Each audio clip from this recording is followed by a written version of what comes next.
I ironed the napkins. Who even does that? I stood there like a damn ghost, smoothing the creases with the same shaky hand that used to hold hers, waiting for the oven to beep. I had no idea she wasn't coming home.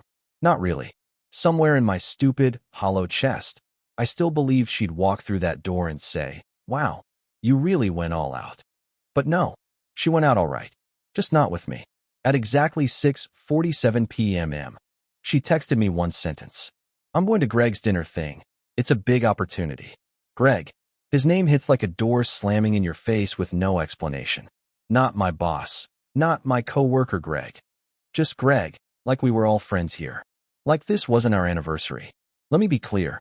This wasn't a regular dinner. This wasn't spaghetti and TV night. This was supposed to be the night. The night I told her I finally got us out of debt. The night I pulled the 2 tickets from my pocket and showed her we were going to Iceland. The night I asked if she'd consider trying again. If maybe she remembered who we used to be. If maybe we could stop circling the drain. I even had the damn candles from our wedding reception.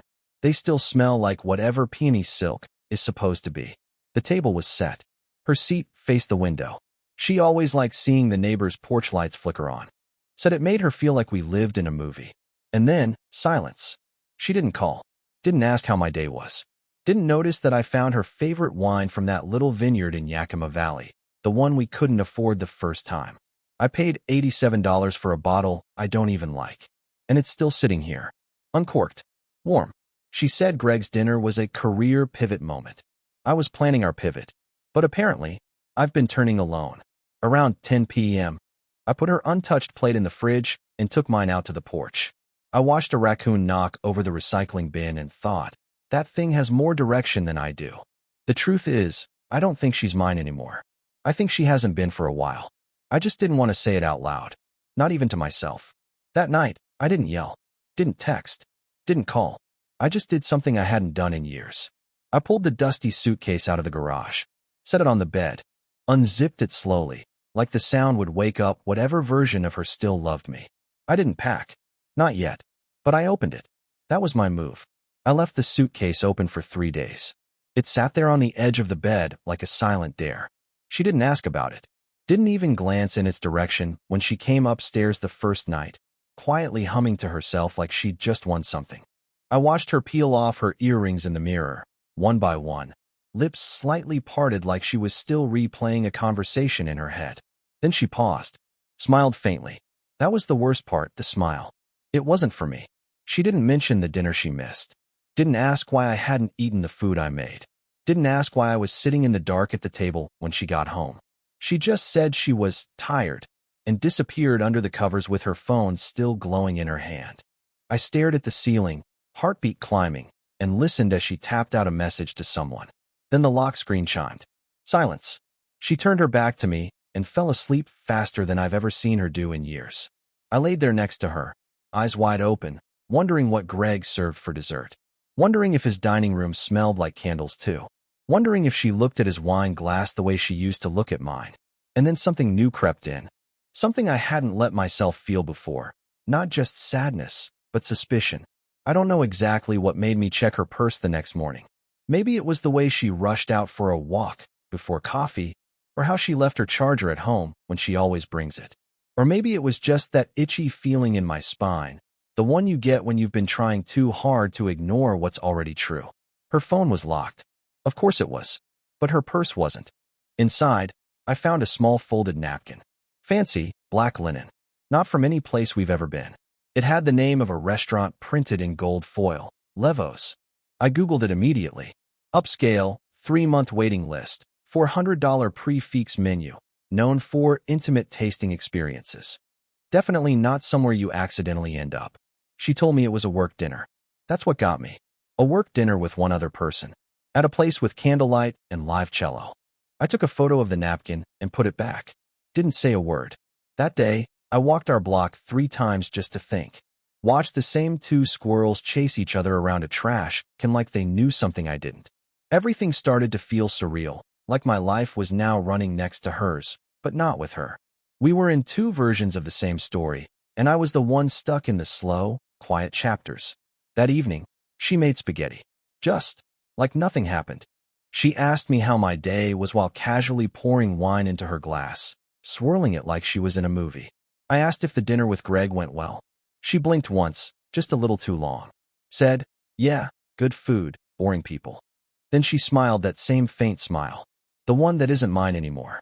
I nodded. Said nothing. Ate every bite of that spaghetti like it was evidence. She cleared the plates and told me she had to finish a deck for a Monday meeting. I sat alone again. In the flickering light of the salt lamp, I couldn't bring myself to unplug. Later that night, when she was asleep, I unlocked the drawer where we kept our shared documents. The lease, the insurance, passport copies. I hadn't looked at that drawer in years. But now I needed to. Not because I was leaving. Not yet. But because something was shifting inside me. That quiet, tired love I used to hold on to like a security blanket, it had started to turn cold, dense, heavy in my chest. And I know, something's happening that she doesn't think I'll ever find out about. But I will. I'm not rushing. I've waited long enough. I'm good at waiting. And I've just opened a door she thought I'd never dare touch. The next time she texts me from some client dinner, I won't be home waiting at the table. I'll be somewhere else entirely. Watching. I started writing things down. Not like a journal. Not something poetic. No flowery sentences or metaphors about broken hearts or shattered trust. Just data. Times. Locations. What she said versus what I saw. It felt ridiculous at first, sitting in my garage, scribbling on a legal pad like some second-rate detective in a TV show no one finishes watching. But the thing is, when your gut starts to whisper and your brain's too soft to accept it, writing becomes the only thing that doesn't lie back to you. The first page had only 4 words. Tuesday, gym, but no bag. That Tuesday, she told me she was going to the gym after work. Even gave me a little forehead kiss like she used to back when we liked each other. Said, "I'll probably be home late. Greg's having us prototype some ideas." I smiled. Nodded. But as she walked out, I noticed something weird. No gym bag. No towel. No sneakers. Just her small purse and a blazer she never wears to work. She left at 6:03 p.m. sharp. I waited 10 minutes, then got in the Subaru and followed the back streets. Felt like a lunatic, heart racing, palms sweaty on the wheel. I wasn't proud of it. I kept asking myself, what if you're wrong? What if she really is working and you're just unraveling like some jealous loser on a Facebook group? But I wasn't wrong. I found her car 20 minutes later, parked 2 blocks away from Levo's again. Same restaurant. Same damn cello music drifting out from the double glass doors. And this time, when I got close enough to see through the tall windows, I saw her. She wasn't alone. It wasn't just Greg, either. There were 3 of them. Valerie, Greg, and another man. Older, balding, wearing a ring. The way Greg looked at her, I felt it in my throat. Like watching someone else unwrap a gift that used to be yours. She was laughing again. Her real laugh. Not the watered-down version I get at home when I mention a show we used to love. And Greg. He touched her wrist while she was mid-sentence. Lightly. Like it was natural. Like it wasn't the first time.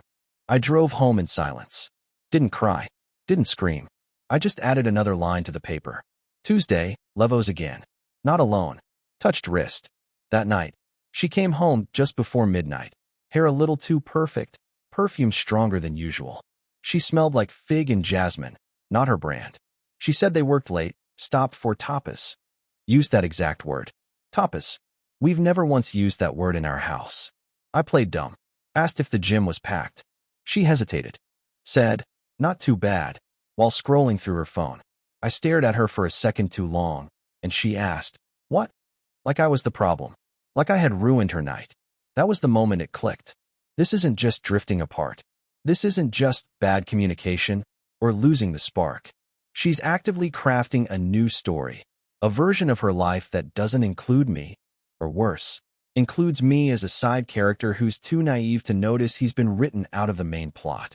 I stopped setting the table after that. No more wine. No more candles. No more soft attempts to pull her back to me. Because she's already gone. And all I'm doing now is gathering pieces of a puzzle she doesn't think I can see. I found a name today, the 3rd man from the restaurant. He's not part of her company. He's not on LinkedIn. But I found him in a tagged photo on Greg's Instagram, hidden in a slideshow of blurry networking shots. His name's Mason. He owns a private gallery in Chicago. Sells limited-run artwork. specializes in intimate, curated showings. Valerie never mentioned Chicago. She's booked a trip next weekend. Told me it was a retreat with coworkers to refresh the marketing strategy. No mention of location. I asked, casually, where it was being held. She blinked. Too long again. Then said, "Oh, just outside the city." Which city? She didn't say. So I checked the printer history when she left for the grocery store. There it was, one PDF boarding pass. Nonstop flight. Minneapolis to O'Hare. Chicago. She doesn't know I know yet. But I will be in that city too. Not in her hotel, not in her line of sight. Just enough behind the curtain to watch the final act of a play I was never invited to be part of. This isn't revenge. This isn't rage. It's just documentation. She chose her boss's dinner over mine. Let's see who she chooses when she doesn't know I'm watching. I wasn't planning to follow her to Chicago. At least, not originally. I told myself I just needed to know, to gather, to observe, to collect truth the way someone collects lint off an old jacket. But something happened the night before she left that flipped a switch in me, like someone adjusted the lighting in my own house, and everything I thought was ordinary suddenly looked staged. She was packing in our bedroom, methodically folding tops I'd never seen before, rolling up jeans I swear still had tags on them. I leaned against the doorframe, arms crossed, watching her move around the room like it wasn't ours. Like she was rehearsing. Her phone kept lighting up on the dresser, and every time it did, she'd glance at it and quickly flip it over. I caught a name once. M. Powell. Same name on the gallery site I'd found earlier. Same initials on the guest list I pulled from an archived event page for the Levos Collective. I asked, straight-faced, "Do you want me to drop you at the airport?" She paused, her body stiffening for half a second, then turned to smile and said, "That's okay, babe. Greg's already arranged a car for everyone." Everyone. She said it too fast. That's how you know someone's lying. The words come too easy. So I waited. At 4:30 a.m., she left the house in a black coat and heels, far too formal for a team retreat. I pretended to be asleep. I heard the garage door open, heard the roll of her suitcase on the concrete. Then silence. She didn't kiss me goodbye. By 5:15 a.m., I was packed. I didn't bring much. Just enough for 2 nights. One change of clothes, a camera I hadn't used since my brother's wedding, a notebook, and a pair of running shoes she hated because they made me look like a dad. I booked a one-way ticket online using a private tab, checked into a cheap hotel near downtown Chicago that smelled like wet carpet and old soap, and waited. Her Instagram story popped up by noon. A picture of a wine glass on a balcony. Captioned, "Work hard. Reset harder clinking glasses." No tags. No faces. Just that perfect, curated glimpse into a life she wanted the world to envy. It was so staged it made me physically uncomfortable. That's the thing about secrets. They make people too polished. Like they're performing for an invisible jury. By late afternoon, I had found her. Not through some grand sleuthing effort. Just through quiet watching. The gallery had an event that evening. Invite only. Tucked into a side alley with black awnings and a doorman who checked names off a gold clipboard.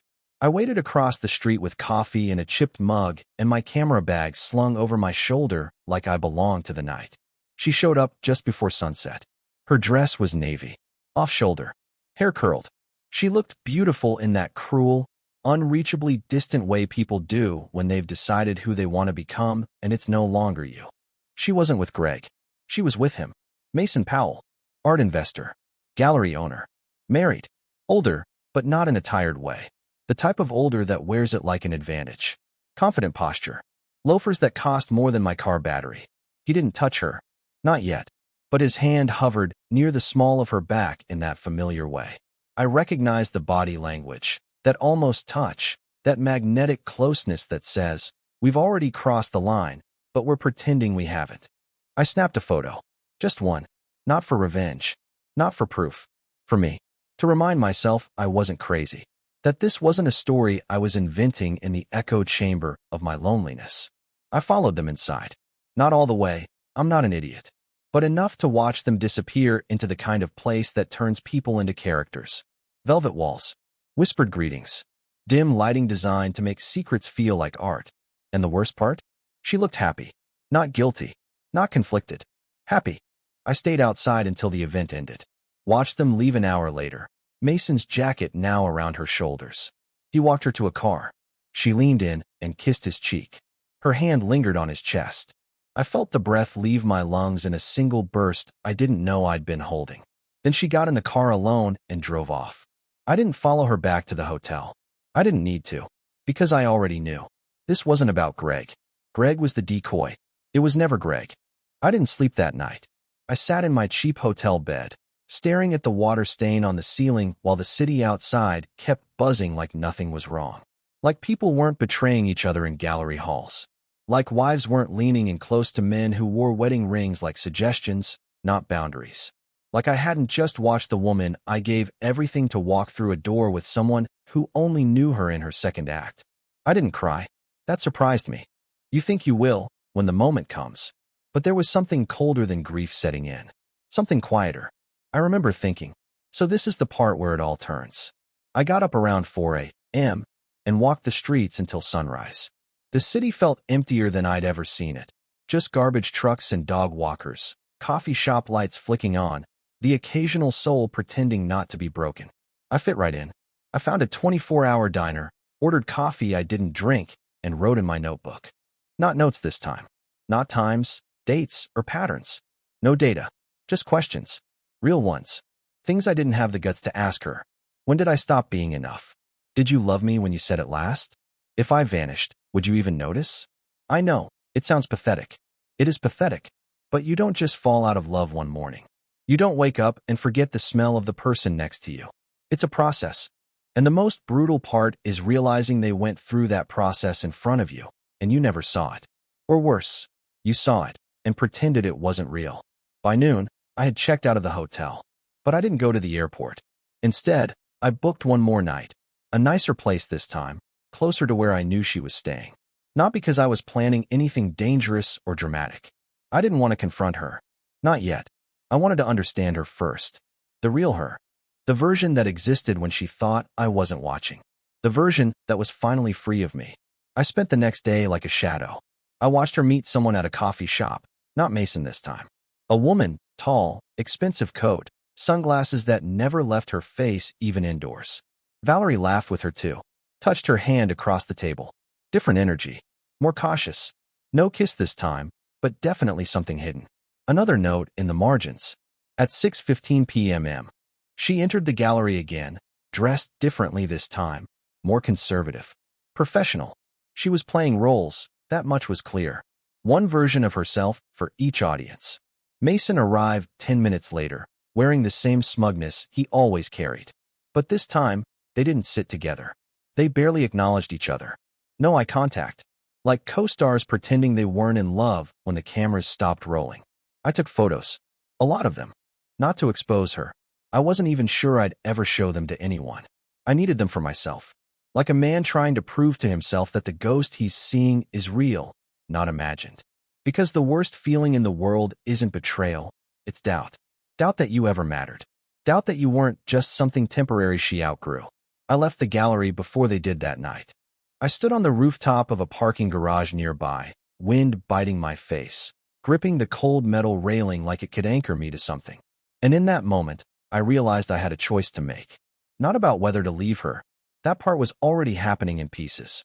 No, this choice was about whether I wanted the truth or whether I just wanted to win. Because knowing everything doesn't fix anything. It just kills you slower. At 10:42 p.m, my phone lit up. It was her. A text. Hey love, long day? Heading to bed. Talk tomorrow? Red heart. I stared at the screen for a long time. That little red heart. The lie behind it. She had no idea I was 3 blocks away, watching her step into a black car with Mason 5 minutes after sending that message. I didn't reply. Not to her. But I did send something. Not a text, not a photo. Just a simple, one-word message to a backup email she'd forgotten I still had access to. The subject line was blank. The word I typed was, noted. I don't know why I did it. Maybe to see if she'd flinch. Maybe just to remind her that I'm not stupid. That I was always paying attention. She never replied to the email. I watched her open it, though. That backup Gmail account I used to set up our Netflix password, she forgot it was linked to her old business calendar. I still get pings when something's viewed or marked unread. So yeah, she opened it. Read it. Sat on it. Noted. Just one word. And yet, enough to lodge a splinter under her skin. The next day, her texts were warmer. Forced. Like someone trying to reverse a temperature drop they can feel but can't explain. Hey babe, missing you today, red heart. Followed by a blurry photo of a sandwich she allegedly ate for lunch. Something was off. She never called me babe anymore, and she definitely never sent food pics unless she was guilty about something. That's when I realized she wasn't scared. She was testing. She wanted to know how much I knew. She wasn't spiraling, I was. She wasn't unraveling. She was calibrating. That realization hit harder than the affair ever could. I flew home the next day. Not because I had what I needed. Not because I was ready. But because if I stayed in that city one more night, I would have done something irreversible. And I wasn't ready to become someone else. Not yet. She got back the day after I did. I left the house spotless, dishes done, pillows fluffed, even put on a pot of soup like nothing had happened. She walked in wearing a new coat, the kind you'd only buy if someone else told you it looked good on you. She kissed my cheek like a friend would, commented on how cozy the house smelled, and launched into a story about how Greg's strategy weekend turned into a brainstorming marathon. She talked for 12 minutes straight. I timed it. 12 minutes of filler, half-truths, and buzzwords. Words that meant nothing. I nodded, smiled, stirred the soup. She never asked how my week was. Not once. That night, as she dozed off beside me, her hand still loosely clutching her phone, I quietly pulled my laptop out from under the bed. I wasn't going to look for proof anymore. I wasn't going to follow flight itineraries or gallery invites or search her texts for code names. That part of me was gone. Instead, I opened a spreadsheet. 2 columns. What I know and what she thinks I know. And I started listing, line by line, because I'd realized something. This wasn't a love story anymore. It wasn't even a betrayal story. It was a performance. And performances end the second the audience stops clapping. She still thought I was clapping. She didn't know the show was already over. The next week passed slowly. I didn't bring anything up. I stopped asking questions. No more soft probes like, how was work? Or did Greg enjoy the presentation? Instead, I became something new to her, background. Reliable. Predictable. Familiar. The version of me she thought she could hide in plain sight from. And the more silent I became, the more talkative she got. People only overshare when they're afraid silence will expose them. One night, she casually mentioned that Mason, yes, Mason, might be coming to Minneapolis for a potential collaboration. Said it in the same tone you'd use if an old classmate was passing through town. I didn't flinch, didn't blink, just asked if she wanted me to make up the guest room. She laughed, said, don't be weird. But I wasn't joking. I cleaned the guest room the next morning, laid out fresh towels, put a bottle of water on the nightstand. I wanted her to see that I wasn't reacting, that I was listening, that I knew, and more than that I was 2 steps ahead now. That weekend, she left town again. Supposedly a quick trip to a friend's cabin. I didn't follow her this time. I didn't need to, because I wasn't chasing anymore. I was preparing. While she was gone, I installed a new lock on the basement door, cleaned out the fireproof safe she never remembered we owned, printed out every email, message, and receipt I'd saved, labeled them, indexed them, numbered them, like a case file. Because this wasn't a love story. This was evidence. This was insurance. And here's the thing. I still haven't confronted her. Not directly. Because the most dangerous person in the room isn't the one who screams. It's the one who waits for silence. And I've been silent for far too long. It happened on a Thursday. Just an ordinary Thursday. The kind that passes without leaving a mark. Gray sky. Cold coffee. The dog whining for no reason. The kind of day you don't remember unless something wedges itself into it. Something you can't explain. I was working from the kitchen table, answering emails I didn't care about, and watching the neighbor across the street struggle with a tarp in the wind. Valerie was in the other room, supposedly on a call with her client lead. I could hear her voice through the door, smooth, upbeat, confident. The version of her she wore like a blazer now. She was using words like activation, synergy, and reinforce the brand journey. I used to love listening to her speak, even when I didn't understand half of what she was saying. But now, every syllable felt artificial. Performed. Practiced. Around 11:13 a.m., she came out of the office and kissed me on the head. I flinched, just barely. Enough that she noticed. You okay? She asked, voice light but eyes tracking mine. Yeah, I said. Just tired. She lingered for a moment like she wanted to ask something else, then smiled, that same perfect, press release smile, and went upstairs. 10 minutes later, I heard the shower running. I don't know what made me go back into her office. Maybe it was instinct. Maybe I was just tired of being the one who doesn't open doors. But I walked in quietly, her laptop still open, screen dimmed, but not locked. That's when I saw it. A message thread with no subject. Email. Not chat. Not Slack. Email. The kind people think is safer because it's older, forgotten. There were only 4 words. He's starting to suspect. Sent to M. Powell. 10 minutes before she kissed me on the head. I didn't scream. Didn't rage. I just stood there, the floor beneath me suddenly unfamiliar, like I was floating a few inches above my own life. There was no follow-up. No elaboration. Just that. No attachments. No emojis. No signature. Just confirmation. I didn't close the laptop. I didn't need to. She had already said everything without saying anything. That kiss. It wasn't affection. It was misdirection. A delay tactic. A magician's flash of the hand. She knew I was watching, which meant everything I'd done, the silence, the stillness, the pretending not to know, had only confirmed something for her. That I was weak. That I'd never act. That she could stretch this performance into infinity because I'd never raised the curtain. But she was wrong. That afternoon, while she ran errands, or whatever excuse she had this time, I pulled everything out of the safe. Every file. Every receipt. Every photo. I laid it all out on the dining room table like a museum exhibit of our failure. I printed her email. Highlighted it. Framed it between 2 others. One of their hotel receipts from Chicago and a dinner charge from Levo's 2 weeks earlier, billed to her personal card. And then I did something I hadn't done since the night she chose Greg's private dinner over mine. I made her dinner. Her favorite. Almond-crusted salmon, lemon risotto, asparagus with that weird sesame glaze she always pretends not to like, but eats anyway. I set the table. 2 plates. Fresh wine. Candlelight. I even played her playlist, the one from our 2nd anniversary in that rental cabin by the lake. She came home just after 7. Walked in like everything was fine. Tossed her keys into the bowl. Slipped off her shoes.